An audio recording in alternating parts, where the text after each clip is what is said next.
Well, Steve, I have a question. You ever been around babies or somebody you know have a baby? Yeah. And how do people react when there's a new baby in the family? Oh, they just love them to death. They think they're so cute, especially the women around. There's something about a newborn baby that really has women do a lot of things. There's just something about a newborn baby that makes people want to smile and makes people happy. And we're going to meet a baby today in our study here in Exodus chapter 2. Only this baby doesn't make everybody happy. Hi to our guest. We're reasoning through the Bible. My name's Glenn, and this is Steve. And we're studying Exodus chapter 2 with the birth of Moses. Moses as a baby. And we're going to find that Pharaoh, the king of Egypt, he's not very happy to see Hebrew boys being born. And so just a little bit of review as we go through this. As you remember, Israel is in Egypt.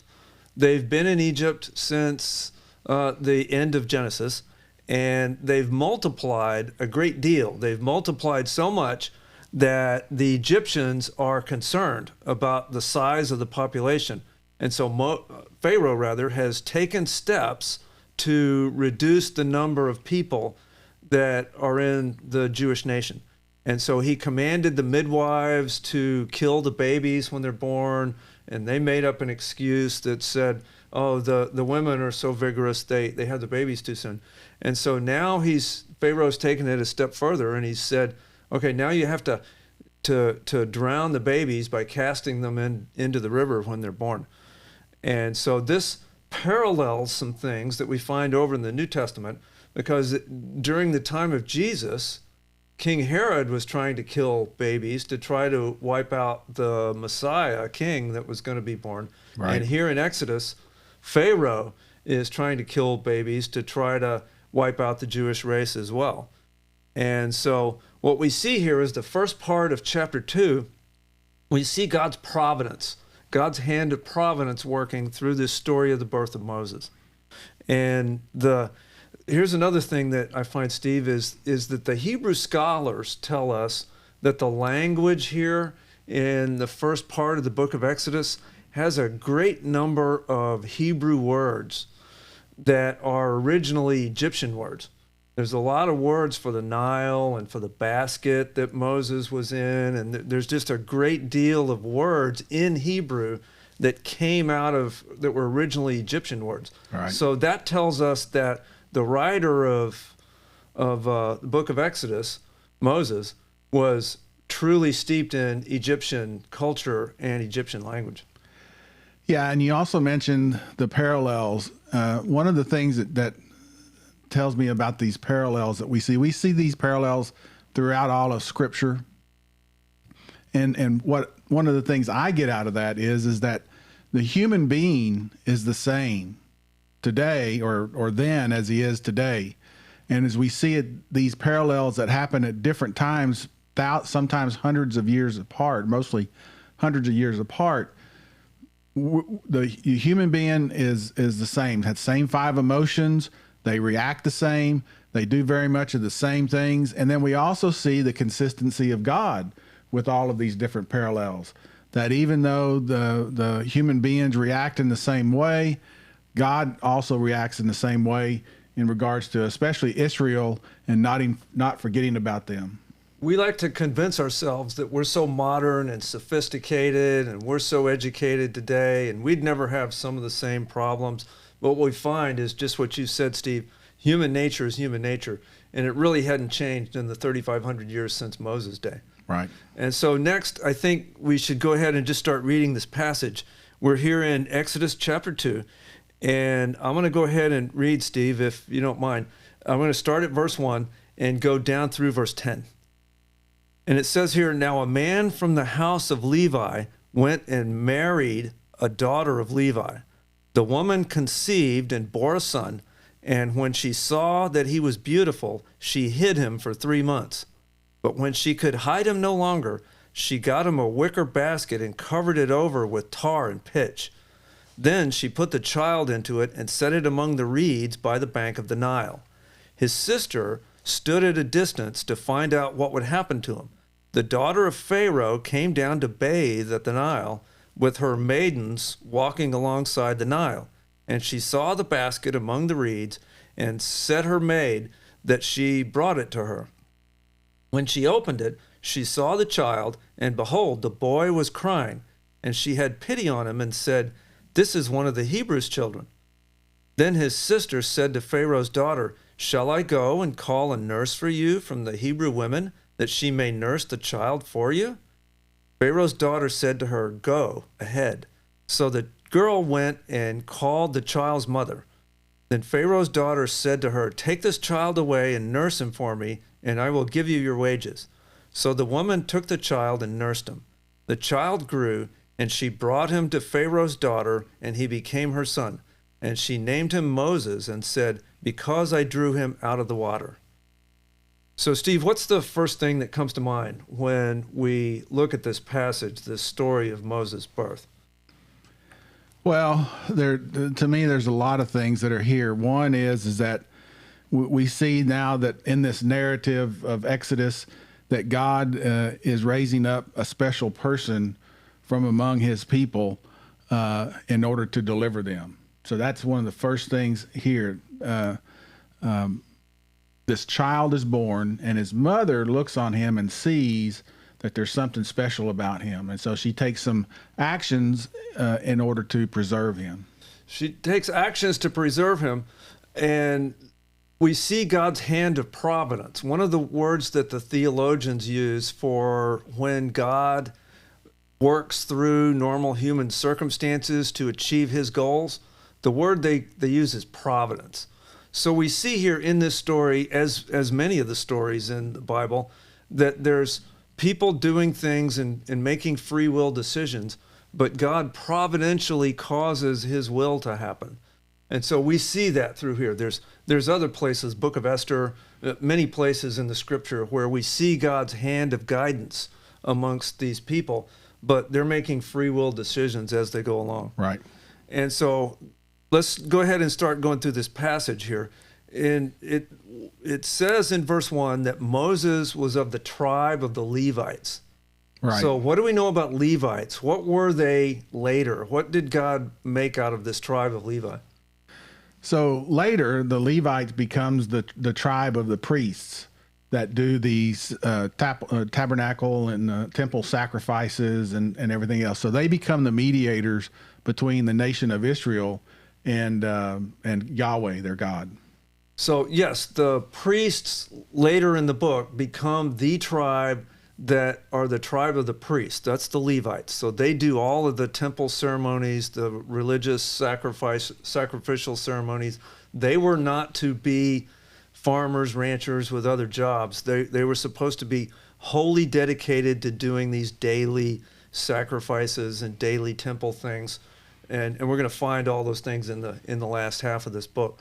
We also learn not only that Moses was a Levite, but if we follow the genealogy in different places here, we find that within the Levites, there was a Kohathite group, and Moses was a Kohathite, and we'll find out over in Numbers chapter 7 that the Kohathites were the ones that God said, okay, you are the ones that carry the Holy of Holy material, specifically the Ark of the Covenant. So God had assigned, even within the Levites, when they were carrying through the wilderness all the materials, the group that Moses was from, not only the Levites, but the Kohathites, they carried the most sacred object in all the worship, which is the Ark of the Covenant. So when a Jewish person would read this, they would say, oh, of course, Moses would be the one that would be born, had to have been a Levite, and had to have been a Kohathite, because he was the one that was, as we're going to see as we go through the book, talking directly with God in the tabernacle and responsible for the most sacred things. Right? Yes. And so with that, we have here this story of Moses' mother, and she was commanded to do what? What did Pharaoh command all the Hebrew women to do? Well, there was actually at the very end of chapter 1, he expanded that to all the people. But they were to throw the male children that were being born at the time into the Nile. And of course, in this story that we just read, what did she actually do? Well, technically, she did that. She technically put the baby in the Nile, but she did it in a way in which he was protected. So what we see here, and we've seen this already in this book and in other places in the scriptures, we see one of God's people disobeying a civil law. Disobeying a civil law. The civil law of the country at the time was given by Pharaoh, right. And he said, drown these Hebrew male babies. And remember in chapter 1, the midwives refused and then lied about it. And God then blessed them.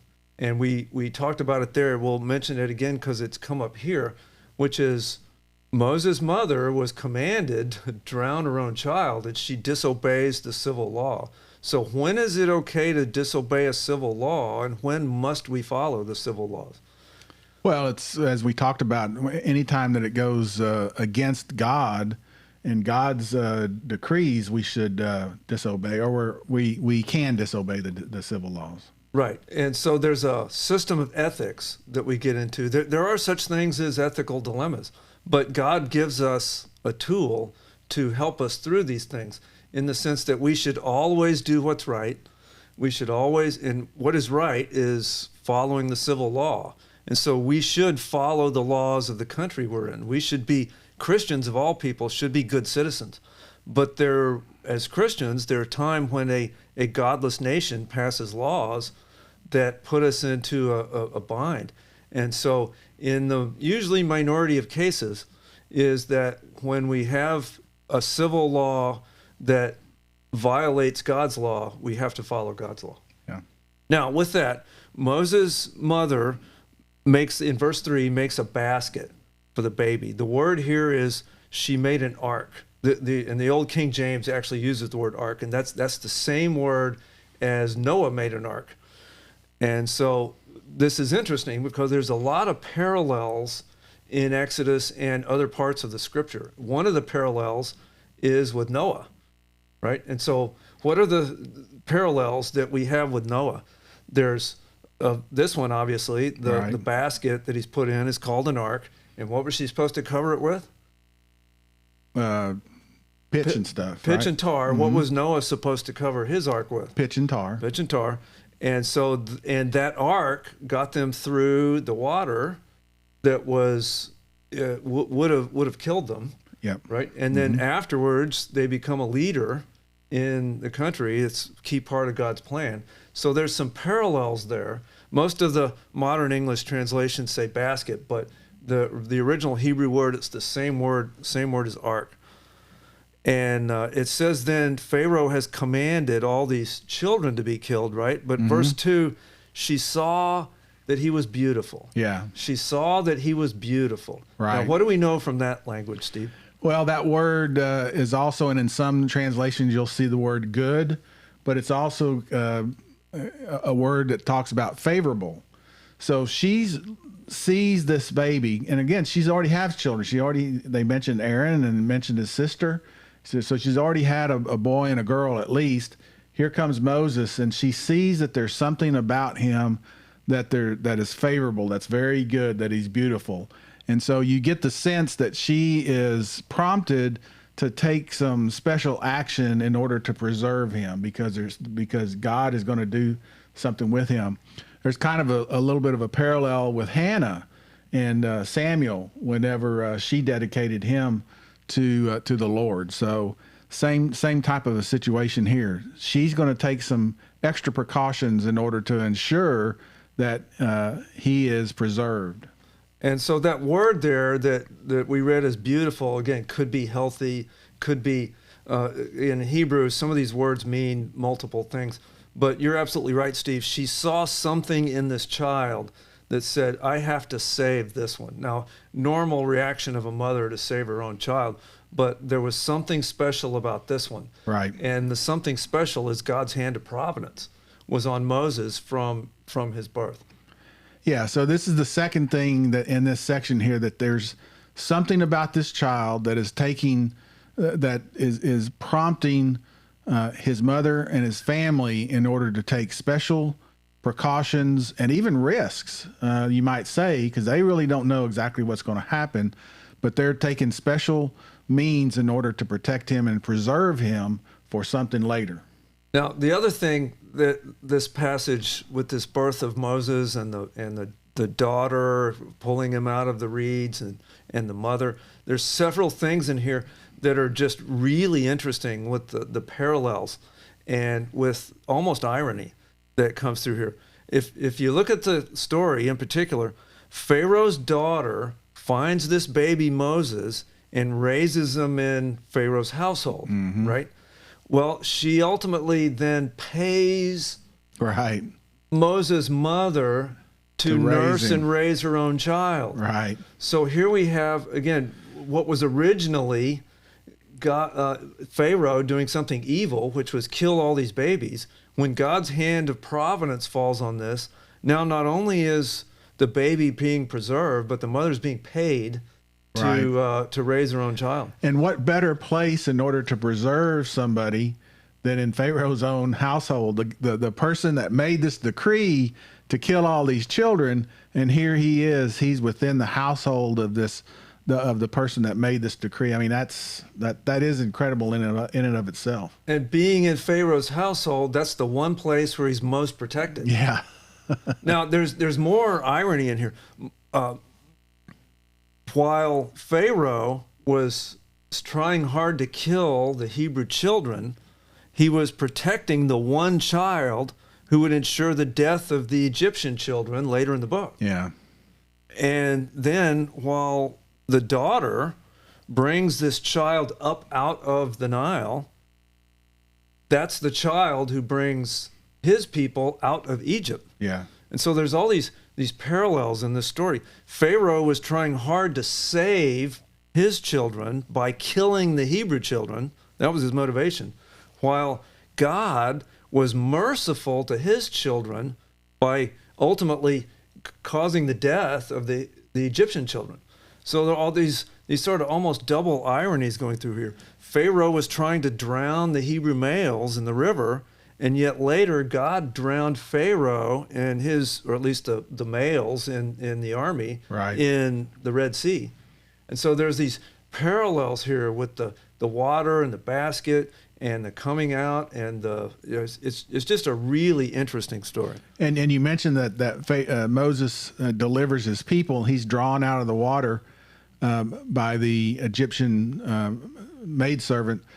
But later on, the nation that he saves, nation of Israel, they come through the water at the parting of the Red Sea. So there's that parallel as well.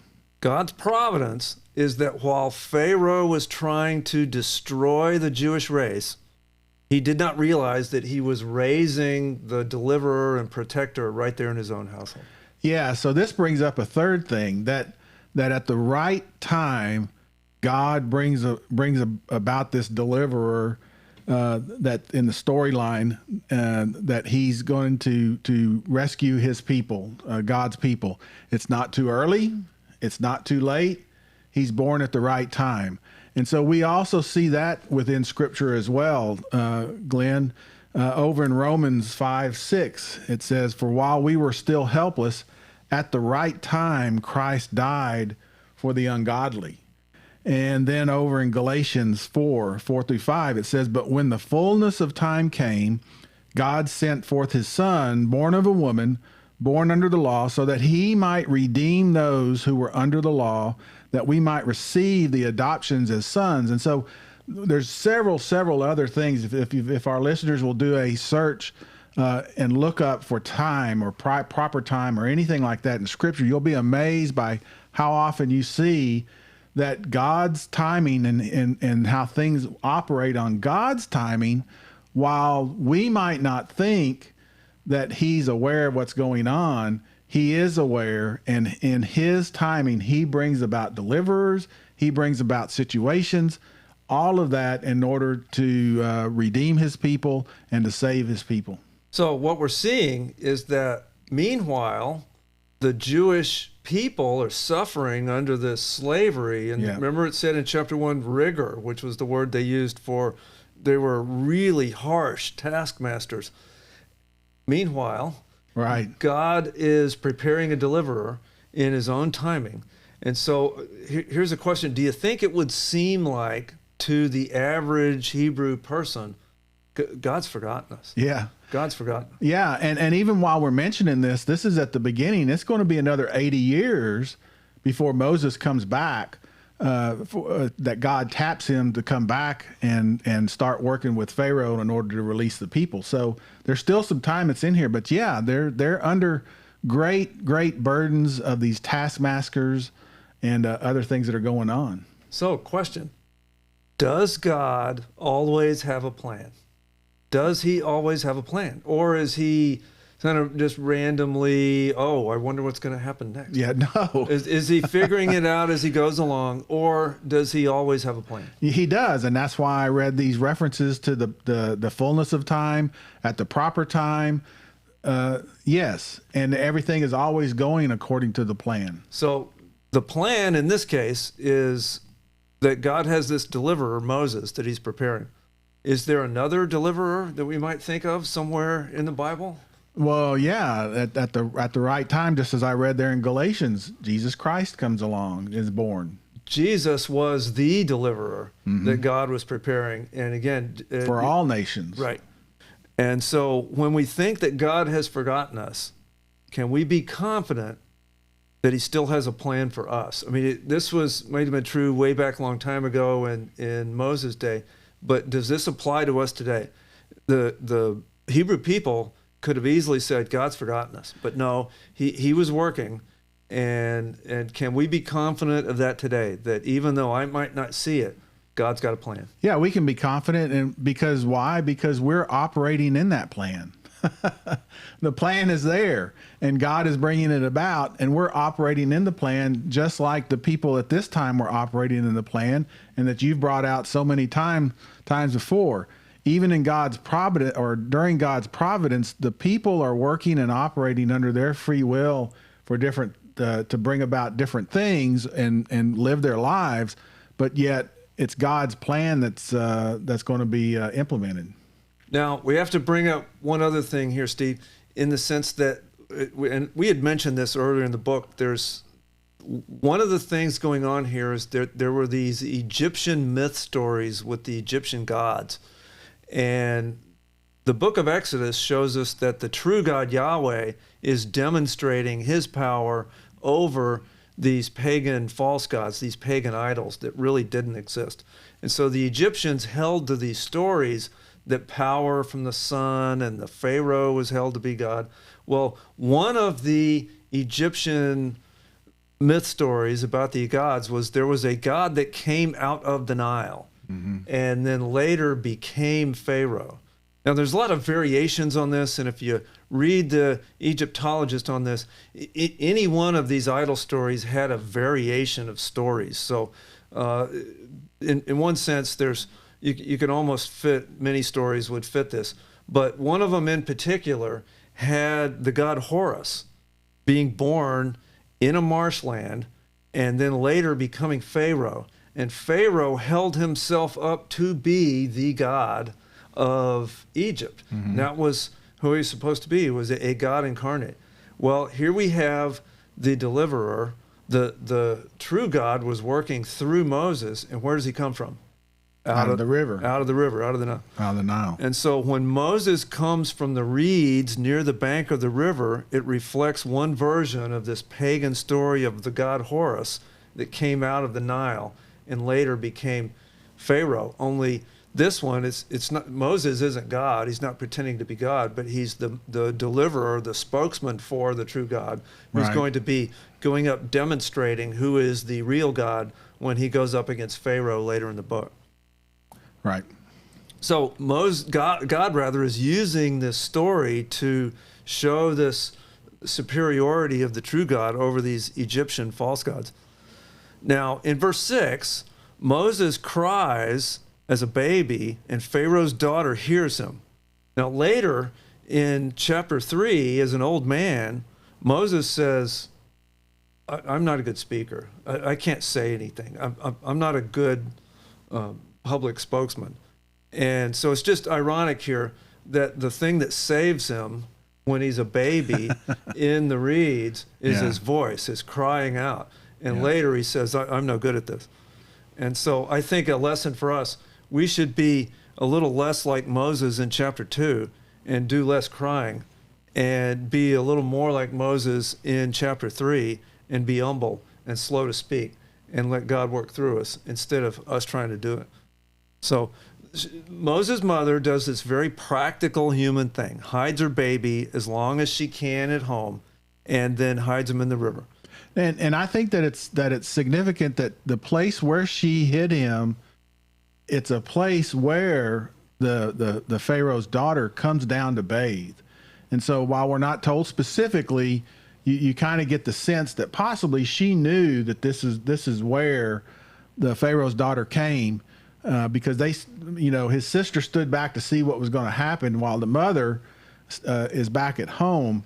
But it's a select placement, I think, in regards to that. I've always felt it was that. I mean, it doesn't exactly say in Scripture, but it's such a coincidence that I'm sure Moses' mother had an idea of who was going to find this. So there was a certain amount of faith. She was trusting God.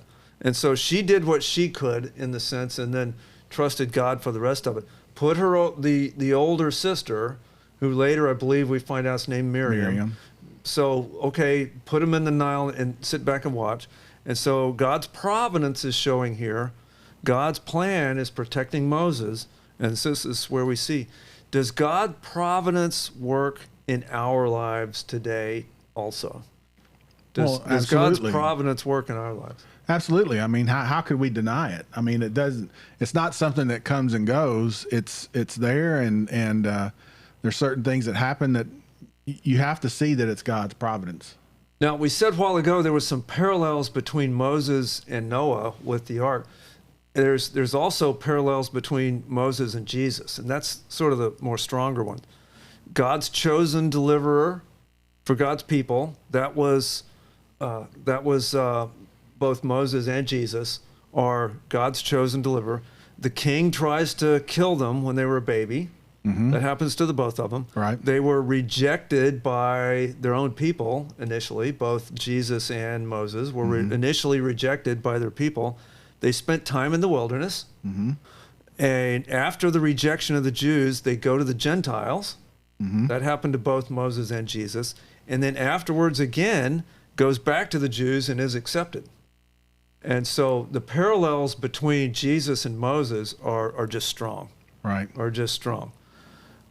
And so that's the end of that little section, Steve. Any more things there? Yeah, I do want to bring out there in verse 6 that when he cried, the daughter saw him and had pity on him. You can just sense that, oh, here's this pretty little baby.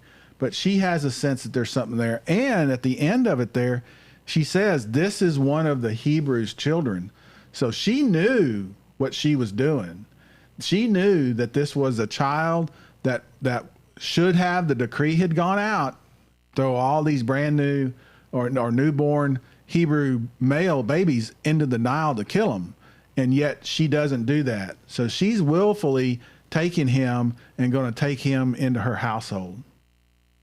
And so with that, we'll probably draw to a close here today, because we're fixing to get to this next section where Moses tries to take things into his own strength, into his own hands, literally, and tries a way to deliver his people of his own strength and fails miserably. And so we're going to draw some parallels between that and us. And so we're finding this very rich ground. And I trust that you'll be with us as we reason through the Bible.